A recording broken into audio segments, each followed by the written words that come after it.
Halo, Assalamualaikum warahmatullahi wabarakatuh. Ketemu lagi dengan saya Yusuf Junaidi dan salam jitu. Nah, hari ini kita akan membahas materi stoikiometri. Stoikiometri ini hitung-hitungan kimia ya. Dan kita akan menentukan rumus molekul kalau misalkan diketahui rumus empirisnya yang sudah kita bahas pada video sebelumnya, atau kita menghitung sekaligus rumus empirisnya belum diketahui, kita tentukan rumus empirisnya, kemudian kita cari rumus molekulnya ya. Bagaimana caranya? Sebelum kita mulai ke contoh soalnya, ada dua soal yang akan kita bahas. Untuk kalian yang belum subscribe, saya kasih kesempatan kalian untuk subscribe dulu 3 detik ya.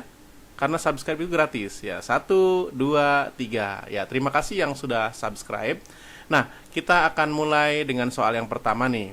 Jika suatu zat memiliki rumus empiris CH2O, jika massa molekul relatif zat tersebut adalah 60, rumus molekul zat tersebut adalah apa? Rumus empiris ini rumus yang paling sederhana ya. Rumus yang paling sederhana lah pokoknya, perbandingan jumlah C-nya hanya sama O-nya aja ya.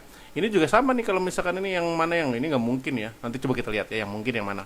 Nah, ini kalau rumus molekul, rumusannya gini. Rumus molekul itu sama dengan rumus empiris dikali jumlah MR-nya dibagi MR empirisnya. Itu ya. Nah, rumus empirisnya kan di sini CH2O. MR-nya di sini ada nih, MR-nya 60. Molekul relatif itu 60. Kemudian MR empirisnya kita cari, ini kan CH2O. CH2O kan rumus empiris, berarti MR empirisnya ada. C-nya 12, H-nya 1 dikali 2. 2 berarti ya, ditambah O-nya kan 16 nih. Kita jumlah-jumlah jadi berapa? 14 ditambah 16, 30 ya, berarti MR empirisnya 30. Nah, 60 dibagi 30 kan 2 ya. Berarti kita masukin semua duanya. C-nya 1 dikali 2, 2. H-nya 2 dikali 2, 4.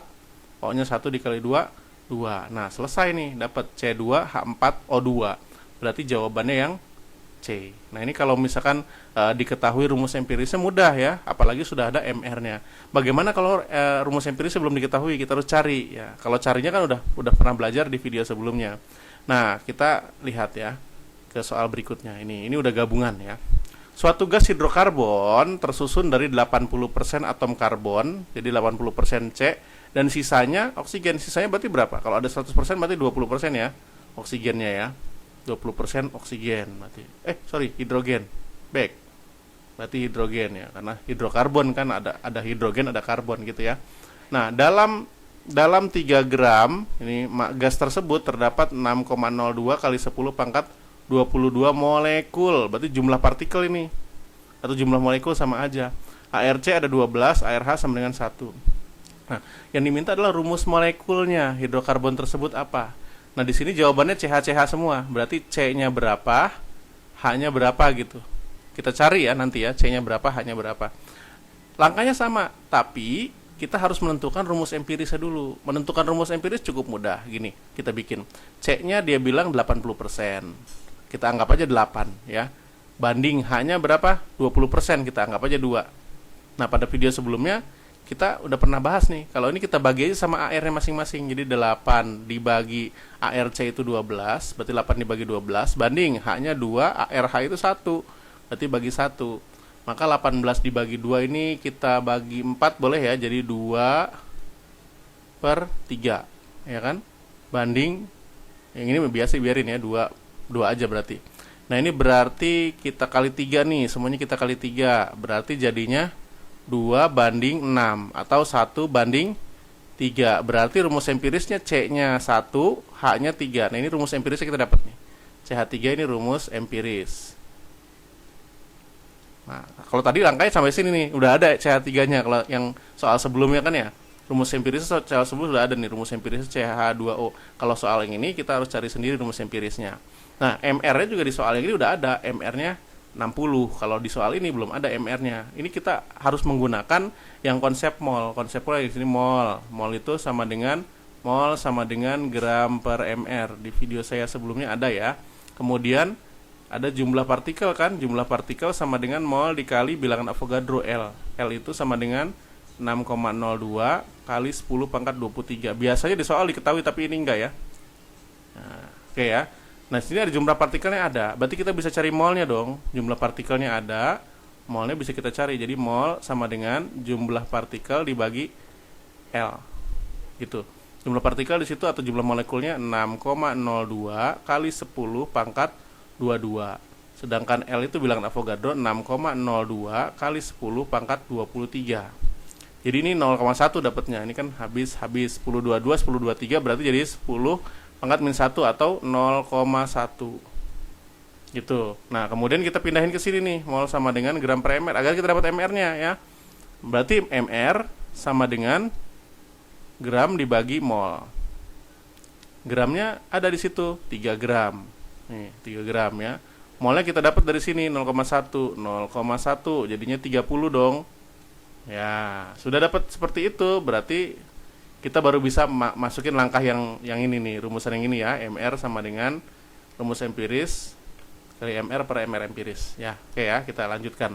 Berarti rumus molekul sama dengan rumus empiris dikali mr dibagi mr empiris. Rumus empirisnya kita dapat yang itu kan, CH3. MR-nya dapat 30 dari sini ya, 30 dibagi MR empirisnya belum kita cari ya. C itu 12 kan? C itu 12. Berarti di sini 12 ditambah H itu 1. 1 dikali 3 ya 3 berarti. Jadinya berapa? 15 ya. Berarti MR empirisnya 15. 30 dibagi 15 itu dapat 2 ya. Maka kita kaliin semua. C-nya 1 dikali 2 jadi C-nya 2. H-nya 3 dikali 2 jadi H-nya 6. Nah, dapat nih C2H6. Ya, saya kira cukup mudah untuk menentukan rumus molekul ya. Cuma emang ini angkanya ada beberapa langkah dan melibatkan antara penentuan rumus empiris dengan rumus molekul dengan stoikiometri atau konsep mol. Memang stoikiometri ini kalian harus belajar menentukan petanya mol ini dari mana ke mana ya. Kayak kita mau pergi misalkan pergi kemana suatu tempat, kita harus punya peta, kita harus bisa membaca peta. Maka kalian harus belajar bagaimana menempatkan si mol ini. Kalau misalkan diketahuinya gram, carinya jumlah partikel, kita pakai rumus yang mana. Kalau punyanya gram, dicarinya volume, kita pakai rumus yang mana ya. Nah, untuk itu kalian harus terus berlatih ya biar lancar membaca peta mol. Kalau bisa hafal malah peta mol itu ya. Nah, saya kira cukup sampai di sini dulu. Sudah selesai pembahasan saya dua video ini ya, dua pembahasan ini. Saya kira semoga bermanfaat, dan kalau kalian anggap video ini bermanfaat, silahkan kalian like. Kalau misalkan masih ada pertanyaan, silahkan isi kolom komentar di bawah ini, atau kalian juga bisa email saya di sini. Email saya jundasyat@gmail.com ya. Baik, sampai di sini dulu. Terima kasih. Assalamualaikum warahmatullahi wabarakatuh. Salam jitu.